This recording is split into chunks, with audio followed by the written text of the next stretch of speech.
Hello, everybody. Um, this is a short, hopefully, video on critical reflection and analysis. The apprentices have to do 2 critical analysis this year for their on-the-job learning portfolio. So this is like a very brief synopsis of materials that we've been looking at in class. They usually take about a whole day, so I'm going to try to do it in 15 or 20 minutes, just really so you have a sense of what we're asking them to do.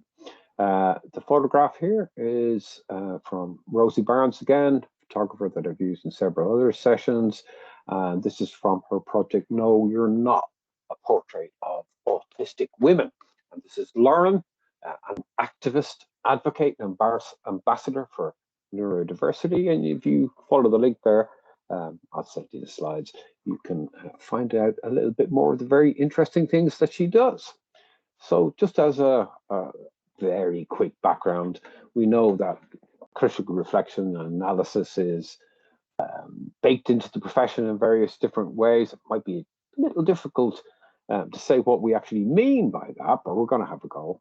But we know, for example, that PCF6, especially at end of final placement level, which we're working to at the moment, kind of incorporates things from imagination, creativity, and curiosity down to capacity for logical, systematic, critical, and reflective reasoning.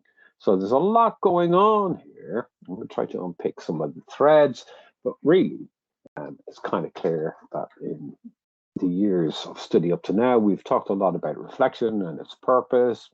Makes you a better worker, probably get better outcomes for the people you're working with. It helps you make sense of interagency practice and all those kind of things.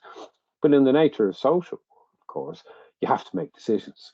Decisions quite often that restrict the liberty of another person, for example, or have significant consequences about where a child might live, if an adult is under section, if a best interest assessment has been undertaken. So all our reflection or intuition or decision making comes down quite often to a yes or a no. And that's quite a responsibility. So it's not a surprise that we would find it as part of the professional standards. It's also in the IAT standards, which are the apprenticeship standards. I'm not going to spend much time on the standards today, as it happens, because there have been several requests about the standards and trying to make sense of them. I am going to try to do another video about the standards specifically, even though I really don't want to. That kind of tells you a little bit about standards, does it not? But they're a part of our practice, so give that a go. But again, decision-making analysis, part of the IATE, and part, of course, social work into professional standards.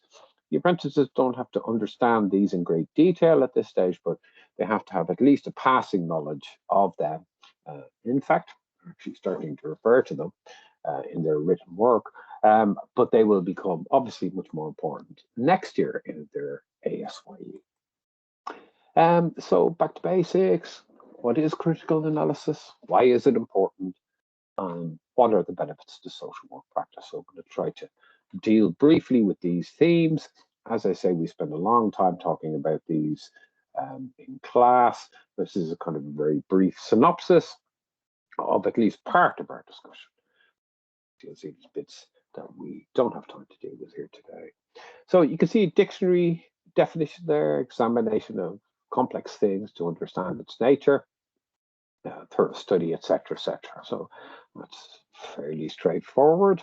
In social work text, analysis includes things like how we think, or sometimes called metacognition, thinking about thinking, linking to critical theory, seeing people and the decisions in their social context, for example, and in the professional context in which we operate, and creating and testing hypotheses, kind of various options or possibilities for any given situation we might be looking at.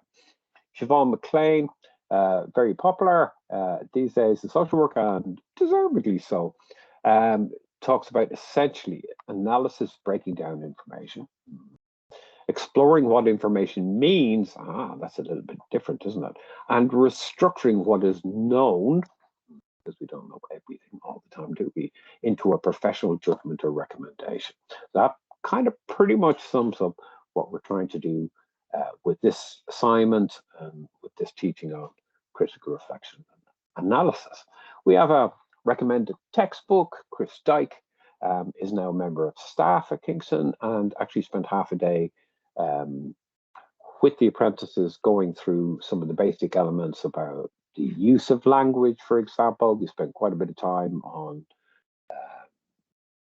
chronologies and other tools, and kind of deal with them briefly here. And in fact, we will be returning to some of the key points that Chris has to make later on. You could probably get this is the third edition, you probably get an earlier edition, pretty cheap on the internet. Textbooks are not cheap. But in any event, you're not required to read this, but it's there as an ebook for the apprentices, and I hope they take advantage of it. So why is it important? Well, this is quoting Eileen Monroe back in 1996, a time when there were lots of inquiries about social work practice, usually associated with bad things happening. And started really around that time, people are thinking, well, how do we make decisions? What goes into good decision making? So on and so forth. Now, I'm sure you're kind of reading that slide, but one of the things, of course, is you're making decisions in uncertain and unpredictable circumstances, and you're kind of making the best possible decision or defensible decision in the circumstances. We have to revise our information, not get stuck in our kind of, how would I say, determination to stick to analysis that we've come up with, and we have to change tack quite often. To change our mind, not the easiest thing in the world. Brown and Turney in research and practice. Well, actually, there's quite a lot of resources associated with this, and very good they are too. And they were talking about the quality of thinking. And of course, we don't really think about the quality of thinking ourselves in isolation. We're thinking about who we are thinking with. And who we are sharing this with, maybe supervisors, managers, mentors, whoever that might happen to be, and of course, other professionals. So promoting analysis and critical thinking, you think about modes of thinking, kind of ways or different ways that we might do this. So analytical thinking is obviously quite important, really quite easy to get distracted by our own kind of knee-jerk decision about a situation and then follow up just the elements of a situation that support our kind of idea. And sometimes it's not easy to pay attention to all the parts, all the moving parts, as it were, in any given situation. Hypothesizing allows us to create different options about what might happen or what might maybe should happen. Including things like the null hypothesis, in other words, the idea that you do nothing. Very uncomfortable most of the time for most people to think about that. Sometimes it's uncomfortable, but it is the only option. But the general principle here is generating hypotheses is more likely to contribute to good decision making. Critical thinking, weighing up options, interpretations, sources of information, of course, quite important. Who the information comes from, do they have a vested interest in presenting the information in a particular way, so on and so forth. Particularly the case, I suppose, when we're getting partial or half-formed information from other professionals, members of the public, people with lived experience themselves. And that's not like untypical, is it? Particularly in complex and difficult situations. And of course, you're permanently using intuition. It'd be nice to have the luxury to be able to do analytical, more kind of slowly paced decision making all the time. But sometimes you simply have to make up your mind right there and then. If you're faced with a high risk situation, safeguarding issues and a home visit or something of that nature, you might have to get the phone out right there and then, run out the door or whatever it might happen to be. So intuition and our practice experience is also playing a part in here, as well as, of course, research and evidence. So lots of different elements of this decision-making business. Very well-known textbook. A lot of people kind of refer to this. It's about Daniel Kahneman, who was saying that there are two kind of very broadly speaking, types of decision-making: analytical and intuitive. And in fact, we're doing both of them all the time. It's not that one is better than the other, but sometimes one form of decision-making is more appropriate to use. I suppose one of the things they say about intuition is loud, noisy, immediate, kind of shouts at you. And sometimes we have to dampen it down, tell it to shut up, really, basically, because some of the things it tells us are wrong and kind of more prone to bias than analytical decision making, which is actually hard work, time consuming, slow, deliberate, purposeful, still can go wrong. If only things were so easy. But nonetheless, we're kind of recognize, I think generally people would recognize that there's more than one thing going on in terms of decision making. So Brown and Turney, again, I seem to be using them a lot, but talks about the importance here, not the truth of the intuition, but that the practitioner questions their thinking in those circumstances. And you know yourself, best of social work, that's what people actually do, isn't it? They have a hunch and then test it and work it out. And very useful, of course, to have a good supervisor in them circumstances to kind of test it out and pull out the kind of nutty bits a little bit more.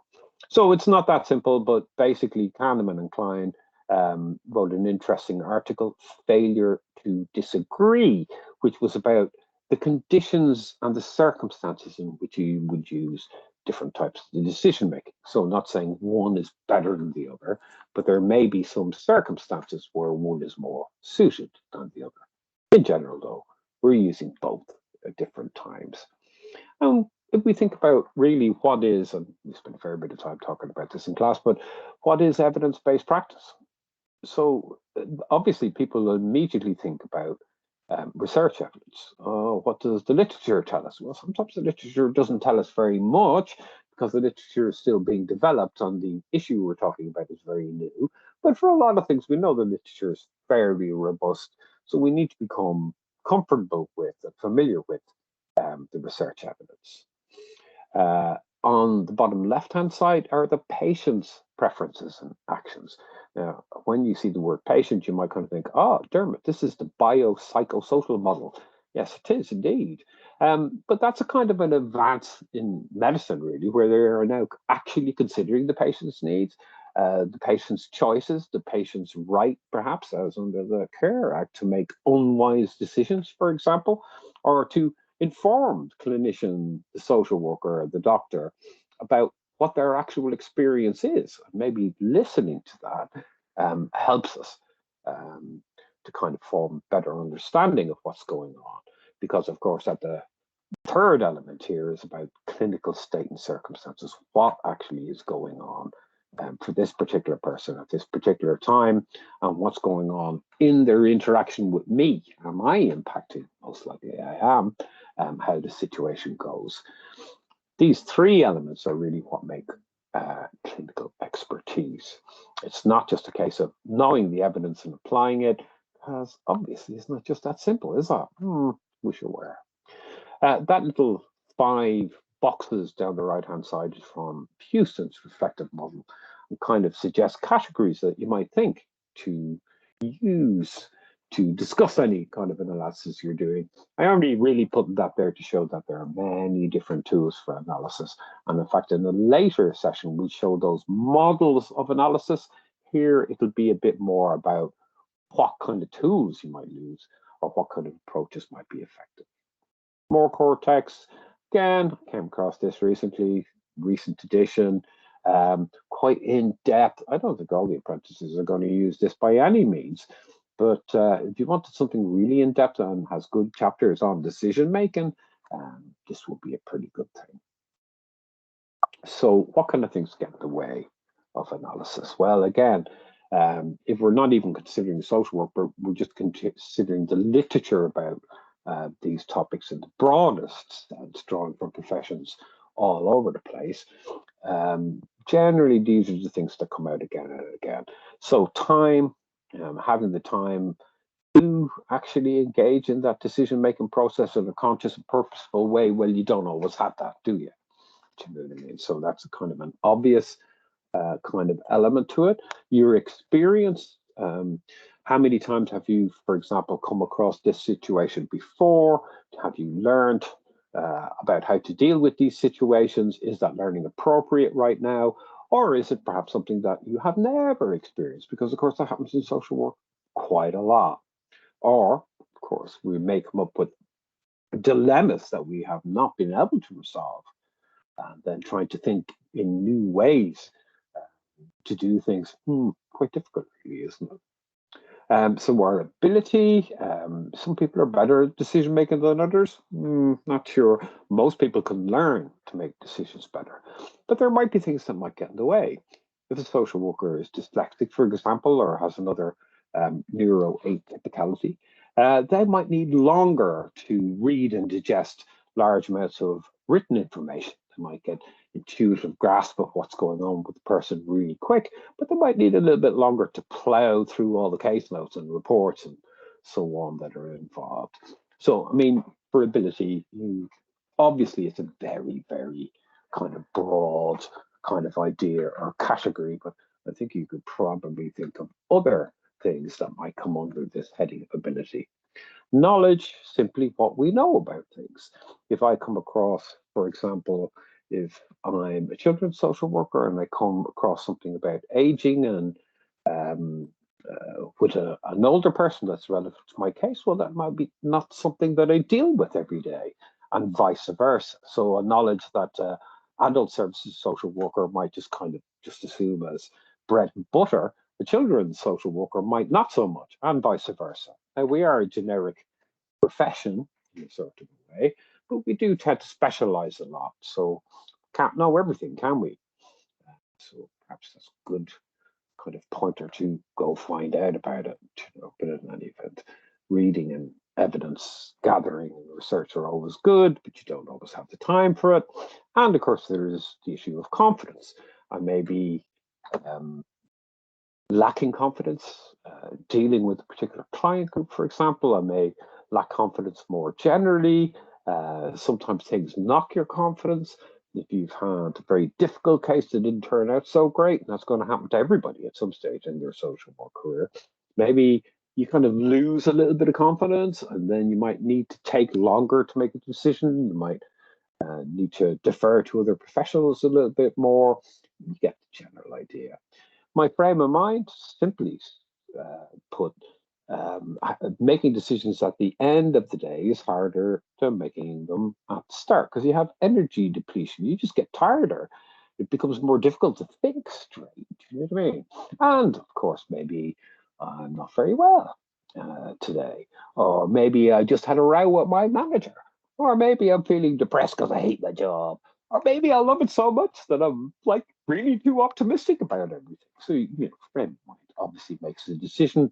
But then again, in those circumstances, the challenge is to recognize that and to kind of think about how is that impacting on my decision making. And values, again, of course, I mean, values kind of strongly linked to discrimination, but also to the notion of liberating social work. That our idea should be to help people, I don't know, live their best lives, be their best selves. And of course, our values can be in conflict with other professionals, other processes, and perhaps even our own agencies or the university, whatever it happens to be. But values are obviously an important part of it. I suppose that's kind of self-evident, but nonetheless. So assessment is a continuous process. Sometimes it is just an event that happens there and then you have to make a decision about it. But particularly with complex cases, it tends to go on a bit longer. This is sometimes for years. So we're suggesting to the apprentices some of the things they have started to write about They probably can reflect on that over a longer period of time before they have to submit their portfolio in June. I suppose, really, maybe stating the obvious, but this particular assignment and assessment has to be rooted in an actual real case. And what we're trying to do is foster and develop those skills that they will use, not just in the assignment, writing up an essay for the university, but what they're going to be using in practice all the time. So you can think of different ways and different tools. I'm just going to kind of briefly in the next few slides look at some of the things that might be useful. Anchor principles, thinking about why is the assessment being done, maybe why at this time, what is driving it, is it risk-averse practice, is it in the interest of the person involved, or is it simply what we do around here? Do you know what I mean? So you think about that. What is the story? Most of these analyses start off with a story of some description, maybe the story from the person with lived experience, maybe a neighbor, maybe a police officer or a teacher, another professional in another area, whatever it happens to be. So you get an initial story, and part of our job is to work out what that story means, what's driving the story, why are people behaving in particular ways.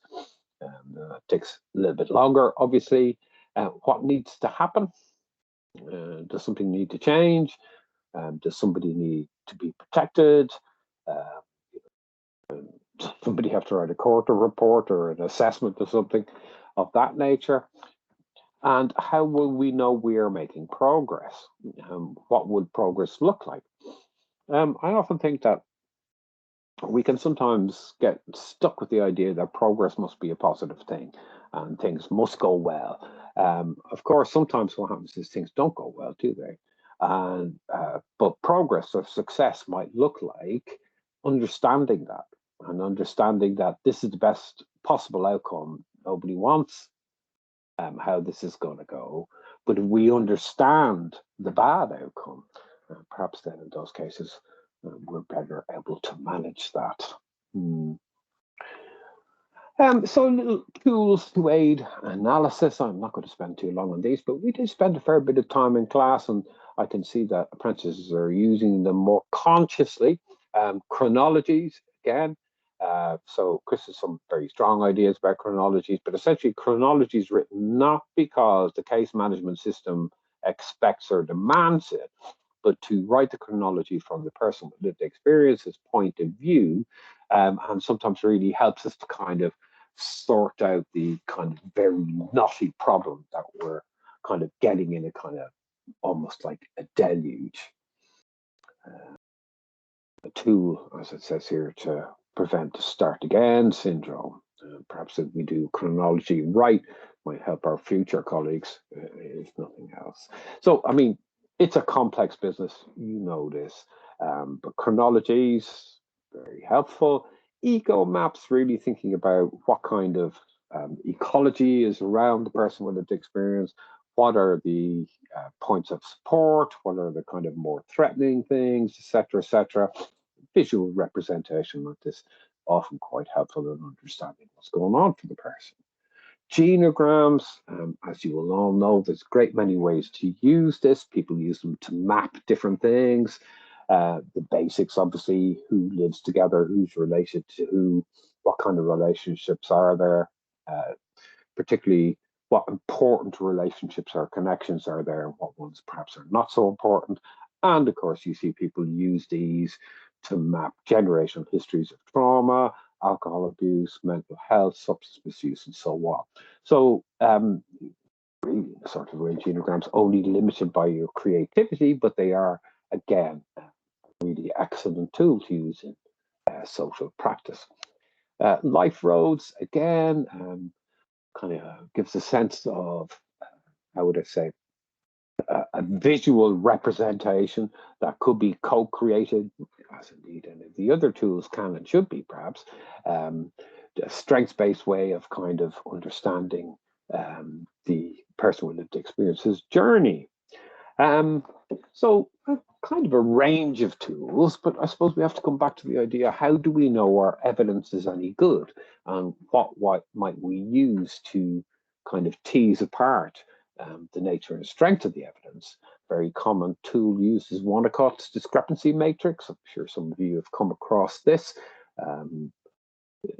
There is a little link there again, research and practice, but it's this three-part process: telling the story, interrogating, examining the story, what evidence backs up the story or not. So basically read the questions yourself, can't you? But I mean, they're only prompt questions, really. They're not the kind of whole thing. There's kind of an element of skill involved in doing these things well. Then sorting or sifting the information. What do I know? What is ambiguous? Maybe a lot of information is ambiguous. What I think I know, what I'm kind of fairly sure of. And critically, of course, what is missing? Whose voice is not being heard? That voice that is not being heard, of course, sometimes might have a more powerful influence of the situation. Then we reflect. What has changed about what you know? What do you still need to know? What does this mean for the person with lived experience? And what do you want to do next? Really nice tool to use in supervision, as I'm sure some of you do. Next slide is being a little bit slow there. Another kind of version of the discrepancy matrix. Nothing like reading the actual article really, but you know, tools are kind of helpful to kind of sort their thinking out at times. We can see where there's two kind of vertical and a horizontal axis with strongly held or unclear or no view and strong or weak evidence. So it's kind of obvious you have a strongly held view, strong evidence, you're on firm ground. But weak or no evidence or unclear or no view, we clearly just don't know everything about what's happening in that situation. And sometimes to have that kind of just a little visual thing to point a finger at kind of helps us along our way a little bit more. But good Winnicott and Morrison, still good. Share model, kind of used a lot more now by a lot of people. It's kind of very how would I say, accessible, kind of easy to use, very clear. It does have a kind of research and evidence base, and it is very, very clearly based on years of practice experience from the people who have written this, Rob Clay, Prosper Cheatham, and Joe Finch, I believe. So again, we spent a bit more time exploring that. Time to do that here, but certainly a very valid and useful model in social work practice. So here is the social work decision tree, again, nicked from here, but McLean suggests that theory, research, evidence, and expertise are the things that go into making decisions. And as you can kind of see, that's a little bit kind of mirrors evidence-based practice we had earlier. But anyway, let me just seem to have lost a couple of slides there. But again, this is a bit unfortunate. Perhaps I should have kind of included some of the other slides there about theory and research. I seem to have skipped over them and gone straight to evidence. Perhaps that's okay. But again, what is evidence? It's more than research. We kind of said this before, but share helps develop the idea of triangulation, that you look for more than one source of information to back up your hypothesis about what's going on. I mean, that's not genius stuff there, is it? But something that we don't always do, and generally very helpful if we kind of apply that approach. So reflective time might be extremely helpful for the apprentices. Maybe they want to talk a little bit about writing the critical analysis. My guess is, because the cases are really on their mind, because they're picking those things that they're finding very difficult to deal with, that you're hearing about that anyway. But nonetheless, please do remember that they're supposed to have 2 hours a week within the FPLE. Now, I know things are very difficult. I feel there's probably even worse squeeze in services to kind of not back off, does it? Probably very variable in different agencies, but times are tough and it'd be stupid not to kind of recognize that. But they need time to learn, and this reflective time might help them complete the elements of their portfolio that they need to be doing. So you can kind of work that out with them, but please be generous and please look after our lovely apprentices, because they are going to be, of course, social workers of the future. So in the end, I suppose we couldn't go to the end of this presentation without being conscious of the oldest decision-making process or matrix or tool available anywhere. Who, what, why, when, where, and how. Still using that. Old ones are the good ones sometimes. I hope that's been a kind of a very brief synopsis. The idea really was to kind of reiterate the idea that they are doing these critical analyses. They'll do 2 of them. They have roughly 2,000 words each for that, so they have a bit of time and space to develop further. They're likely to be focusing on cases that you will know about, and perhaps the kind of thing that you might help them to do is help them think it through, because we specifically ask how they use supervision and support to aid their decision-making process. Kind of covered a little bit, not by any means all of what we covered in class in terms of the general overarching kind of stuff about decision-making, why it's important in social work. And here we have covered some of the tools that might use. In the next session, I think we're going to do, well, 2 things. One is going to be about decision-making models, as distinct from tools. So a model is a kind of an overarching framework as distinct from something that you actually use in a particular circumstance. Hopefully that'll become clearer in the next video. So I'm going to do a short one about that.